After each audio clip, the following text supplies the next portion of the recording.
Hello friends, मैं आपका दोस्त नदीम हैदर। हम आईपीसी के अंदर इंडियन पीनल कोड के अंदर जनरल एक्सेप्शन पढ़ रहे थे। देखिए, हमने सेक्शन 76 से लेकर सेक्शन 95 तक जितने भी एक्सेप्शन हैं वो पढ़ चुके हैं हम। अब हम बात करेंगे 96 से लेकर 106 तक की। देखिए, 96 से लेकर 106 तक जो सेक्शन आते हैं वो बात कर रहे हैं राइट ऑफ प्राइवेट डिफेंस के बारे में, निजी सुरक्षा के अधिकार के बारे में।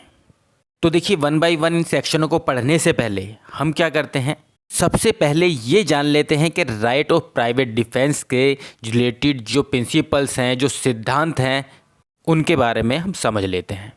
क्योंकि राइट टू प्राइवेट डिफेंस या फिर हिंदी में कहें निजी सुरक्षा का अधिकार का जो प्रयोग किया जाएगा वो इन सिद्धांतों के ऊपर, इन प्रिंसिपल्स के ऊपर, इनको ध्यान में रखते ही जो है राइट टू प्राइवेट डिफेंस का यूज़ किया जाएगा, इस्तेमाल किया जाएगा या डिफेंस लिया जाएगा। अब देखिए, डिफरेंट केसेस जैसे आते गए हैं, उन डिफरेंट केसेस में, मुकदमों में इन सिद्धांतों का, इन प्रिंसिपलों को अभी निर्धारित या फिर आप कह सकते हो फिक्स किया गया कोर्ट्स के द्वारा कि जब भी आप प्राइवेट डिफेंस का प्रयोग करेंगे, मतलब निजी सुरक्षा के अधिकारों का प्रयोग करोगे, तो आपको इन सिद्धांतों को ध्यान में रखना चाहिए। जैसे कि एक केस था योगेंद्र मोरारजी बनाम state of Gujarat, AIR 1980 SC 660। इस केस के अंदर जो कोर्ट ने ये डिसाइड किया, ये बताया जो सिद्धांत हैं, पहला कि राइट टू प्राइवेट डिफेंस का जो आप यूज़ कर सकते हो, जो इन अधिकारों को आप यूज़ कर सकते हो, वो सिर्फ उन कार्यों के लिए, उन एक्ट के लिए, उन ऑफेंसेस के लिए कर सकते हो जो कि आईपीसी में दिए गए हैं। पर अगर कोई ऐसा एक्ट है, कोई ऐसा कार्य है जो आईपीसी के अंदर नहीं दिया गया है, इंडियन पीनल कोड के अंदर नहीं दिया गया है, तो उस केस में आप राइट टू प्राइवेट डिफेंस का यूज़ नहीं कर सकते, इस्तेमाल नहीं कर सकते, प्रयोग नहीं कर सकते। दूसरा सिद्धांत की अगर बात करें, दूसरे प्रिंसिपल की बात करें, ये है कि अगर किसी पर्सन की बॉडी से रिलेटेड मतलब कि उसकी शरीर के प्रति कोई वास्तविक, रियली में और अर्जेंट खतरा है, तभी आप राइट टू प्राइवेट डिफेंस का यूज़ कर सकते हैं। एग्जाम्पल तौर पे अगर बात करें, सपोज़ करिए ए पर्सन है, कोई पर्सन आता है ए के पास और उसके ए के बेटे के सर पर बंदूक तान देता है और ए से कहता है कि अगर तुमने बी को ग्रीवियस हर्ट नहीं किया तो मैं अभी तुम्हारे बेटे को मार दूंगा। तो यहाँ पर इस केस में जो खतरा है वो रियल है। पहली चीज़ तो खतरा रियल होना चाहिए, वास्तविक होना चाहिए। दूसरा, एकदम अर्जेंट होना चाहिए, तत्काल के अभी खतरा है कि अभी उसको लग रहा है कि अगर वो ऐसा नहीं करेगा तो वो अभी उसके बेटे को मार देगा, क्योंकि वो कह रहा है वो पर्सन। पर अगर उसके पास सफिशिएंट टाइम है उस पर्सन के पास कि वो किसी की हेल्प ले सके, तो उस केस में जो राइट टू प्राइवेट डिफेंस का इस्तेमाल, प्रयोग नहीं कर सकते, बेनिफिट नहीं मिलेगा।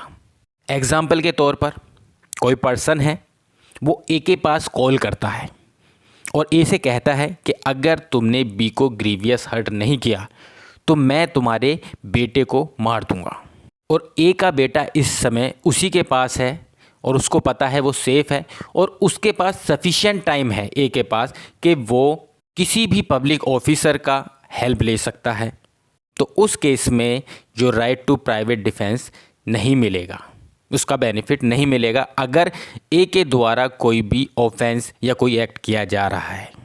तीसरे अगर प्रिंसिपल की बात करें, थर्ड प्रिंसिपल की बात करें, सिद्धांत की बात करें, थर्ड प्रिंसिपल ये है कि इस डिफेंस का जो यूज़ किया जाएगा, राइट टू प्राइवेट डिफेंस का जो यूज़ किया जाएगा, वो यूज़ डिफेंस के लिए, रक्षा के लिए, अभिरक्षा के लिए किया जाएगा। मतलब अपनी सुरक्षा के लिए या किसी पर्सन की सुरक्षा के लिए इसका यूज़ किया जाएगा, सिर्फ डिफेंस के लिए। किसी पर्सन को पनिश करने के लिए, दंड देने के लिए या रिवेंज, बदला लेने के लिए इसका यूज़ नहीं किया जाएगा। एग्जाम्पल के तौर पे अगर बात करें, सपोज़ करिए ए बी दो पर्सन है। अब ए ने बी के कोई चांटा मार दिया किसी बात पर, बी को इस बात पर गुस्सा आ गया। बी ने कहा कि तूने मेरे चांटा कैसे मारा। अब बी ए को पकड़ता है, उसको डंडे से मारता है, बुरी तरह पीटता है, गिरा के मारता है, बहुत हाथ पैर सब मतलब कि पूरी तरह से बहुत बुरी तरह मारता है उसको। तो यहाँ पर वो राइट टू प्राइवेट डिफेंस का यूज़ नहीं कर सकता, बेनिफिट नहीं ले सकता। वो ये नहीं कह सकता कि पहले उसने मुझे चांटा मारा इस वजह से मैंने उसको मारा। ठीक है, अगर उसने चांटा मारा तो सिर्फ आप डिफेंस के लिए उसको हर्ट कर सकते हो, और वो भी उतना ही जितना ज़रूरत है डिफेंस के लिए, रक्षा के लिए, अपनी रक्षा करने के लिए जितना आपको ज़रूरत है। इसका मतलब ये नहीं है कि आप उससे बदला लेने लगो, रिवेंज लेने लगो, या खुद ही दंड देने लगो उसको कि उसने आप पर हाथ उठाया या कोई उसने ऐसा ऑफेंस किया।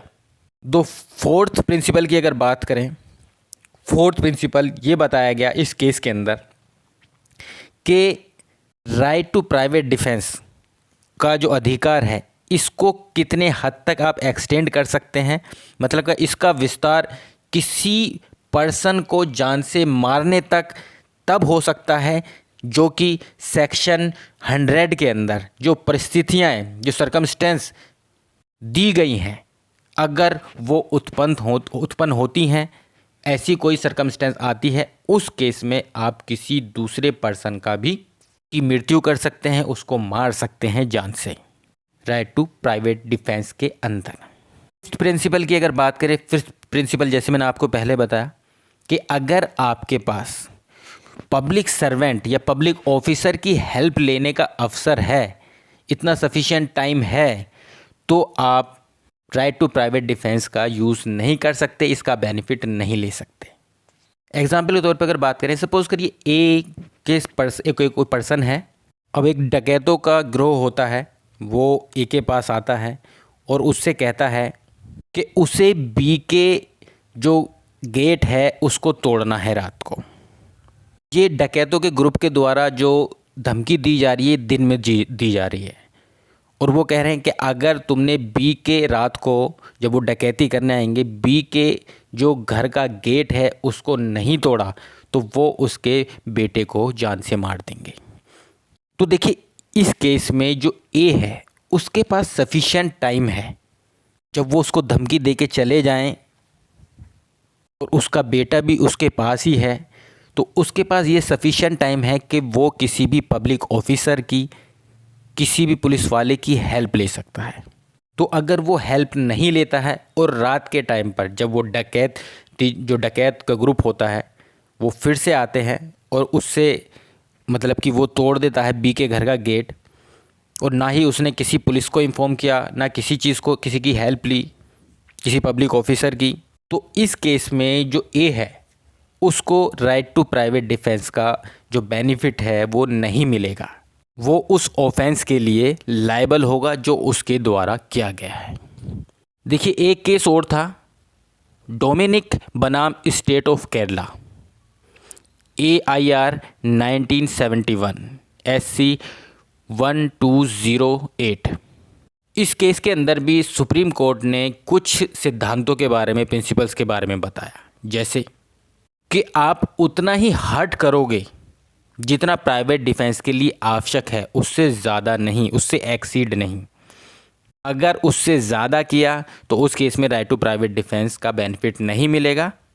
बेनिफिट कब मिलेगा? तभी मिलेगा जब आप उतना ही हर्ट करोगे जितना प्राइवेट डिफेंस के लिए ज़रूरी है। जैसे कि हमने पहले वाले केस में भी जो रूल पढ़ा था वो भी सिमिलर है कि हम डिफेंस के लिए ही अपने इस अधिकार का यूज़ करेंगे, रिवेंज के लिए या पनिशमेंट के लिए नहीं। तो हम उसको जो है सिर्फ अपने डिफेंस के लिए, रक्षा के लिए जो है उतना ही हर्ट करेंगे, उससे ज़्यादा हर्ट नहीं करेंगे। दूसरा इसका जो प्रिंसिपल है वो ये है कि राइट टू प्राइवेट डिफेंस का जो इस्तेमाल आप कर सकते हो वो तभी कर सकते हो अगर एप्रीहेंशन है।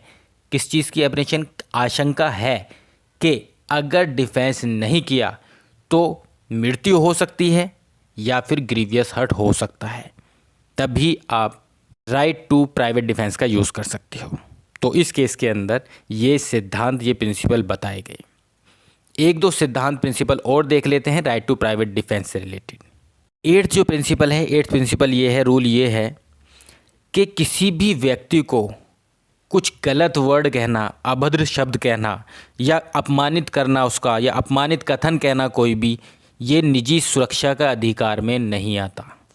एग्जाम्पल के तौर पर अगर किसी पर्सन ने आपको कुछ गलत कह दिया, अब निजी सुरक्षा में आप उसको पता नहीं क्या क्या उल्टा सीधा गालियां दे रहे हैं, गलत वर्ड बोल रहे हैं, और आप कुछ ऐसे वर्ड बोल दिए बहुत ज़्यादा गंदे, तो आप जो हैं ये डिफेंस नहीं ले सकते कि उसने पहले बोला, इस वजह से निजी सुरक्षा के लिए इस आपने, या फिर कह सकते हो कि निजी डिफेंस के लिए आपने जो है ये वर्ड्स उसको बोले या अपमान किया उसका।